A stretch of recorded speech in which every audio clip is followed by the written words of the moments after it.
Hi guys, welcome back to another video. So today I'm going to be doing the rain transition tutorial for Musical.ly, because when I did this transition on Musical.ly, a lot of people didn't actually know how to do this. So yeah, I just decided to do a tutorial. Yeah, so I think we're really close to 1,000 subscribers, so make sure everyone is subscribed. I'm going to be doing some duets on Musical.ly, and make sure you take a screenshot and send some proof on Instagram so I can duet with you on Musical.ly. And yeah, let's get started. Okay, so the first thing is really important. So you need to have the latest update on Musical.ly. It was done 5 days ago, and this is basically so you have the actual rain transition filter thing.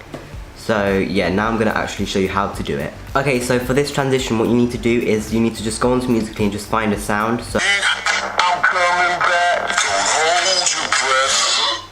okay, so once you've got the sound, you just need to click on the sound, and then when you're on here, you need to click on the left, and then just go on to face filters, and you'll just find raindrop, and this automatically just makes rain.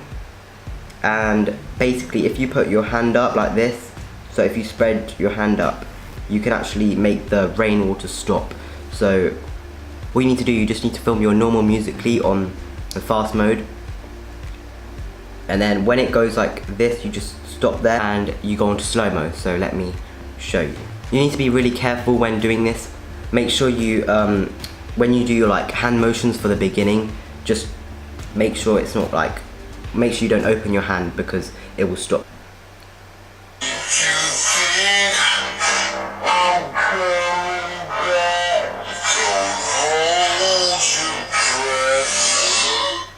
Okay, and when you're gonna go like that, you kind of go on slow-mo and go. And yeah, that's pretty much it. So this is how it looks.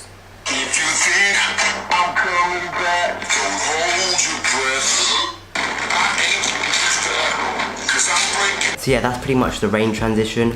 It's really easy. You don't actually need any app to do this. You just need to use Musical.ly. And yeah, I hope this helped if you didn't know how to do it. Most of you probably knew how to do it already, but this is just for people who don't know how to do it. So thank you so much for watching. I hope this video helped. And if you're not already, make sure you subscribe and you tap my bell. And yeah, I'll see you on my next video. Bye.